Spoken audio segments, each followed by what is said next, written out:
Alors, par exemple, chez les Grecs, on admettait la liberté humaine, mais on considérait que la liberté humaine était une sorte d'accident. C'est-à-dire, c'est une sorte d'anomalie dans les lois de la nature. Les lois de la nature sont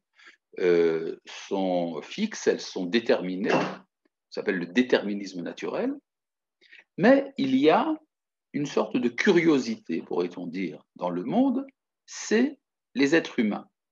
Les êtres humains sont susceptibles de liberté, ils peuvent choisir. Mais ça n'a rien à voir avec, si vous voulez, la loi générale du cosmos qui, elle, est tout à fait une loi d'airain immuable. Par contre, pour le judaïsme, étant donné que le monde est lui aussi le fruit d'une volonté, la volonté du Créateur, cette volonté transcende l'ensemble des êtres. La liberté humaine est un aboutissement de la liberté de Dieu. C'est-à-dire, Dieu étant libre, il donne une partie de sa capacité de liberté, il la donne à l'homme. Donc, si vous voulez, l'homme est l'aboutissement d'une chaîne.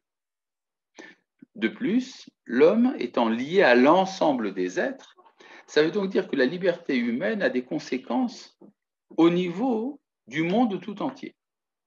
Alors, nous allons lire ça maintenant. Ha'havaya, ça veut dire tous les êtres.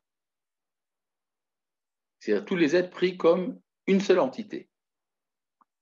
Hamaase abichiri shel ha'adam, l'action libre de l'homme. Urtsono hakavua, et sa volonté permanente.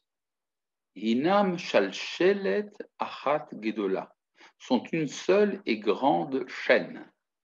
Shemeolam enam nitakim echad mechavero, et ils ne sont jamais séparés l'un de l'autre.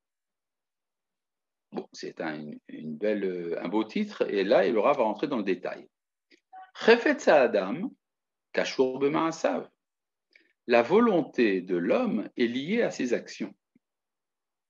C'est-à-dire, c'est vrai que c'est parce que je veux que je fais, mais aussi parce que j'ai fait que je veux. Gam ha'ma'asim shel ha'avar, même et également les actions du passé, enam nitakim mimahut ha'chaim va'chefetz imkoro, ne sont pas détachés de l'essence de la vie et de la volonté dans sa source. C'est-à-dire, j'ai fait des choses dans le passé, mais ces choses dans le passé appartiennent au passé. Je ne les fais pas dans le présent. Ça peut être les péchés, ça peut être des mitzvot que j'ai accomplis, mais tout ça appartient au passé. Est-ce que ça a un rapport avec moi? La réponse est que oui, même sans passer par la psychanalyse, qui admet qu'il y aurait une sorte d'amoncellement, d'influence des actes du passé dans mon subconscient, il y a un rapport entre mes actes du passé et l'essence de mon être.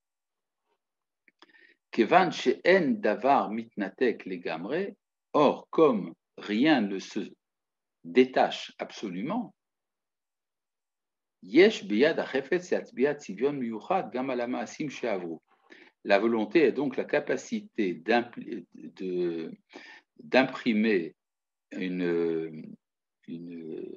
un caractère particulier, même pour les actions passées. C'est-à-dire, alors qu'on peut considérer que l'influence du passé est une sorte de poids, un poids lourd qui m'empêche d'avancer, le Rav Kook va dans le sens contraire. Étant donné que les actions que j'ai faites dans le passé influent ma volonté, alors ma volonté peut influer également rétroactivement les actions que j'ai faites. Et donc la teshuva donne un sens même aux mauvaises actions que j'ai faites dans le passé. Vezeu sod teshuva. C'est là le secret de la teshuva. Shebara ota akadosh baruch hu kodem shebara et haolam, que le Saint béni soit-il a créé avant d'avoir créé le monde, c'est le Midrash qui le dit.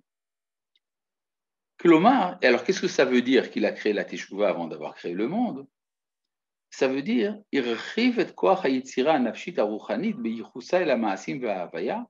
c'est-à-dire qu'il a élargi la puissance créative de l'âme spirituelle dans ses rapports avec les actions et le cosmos,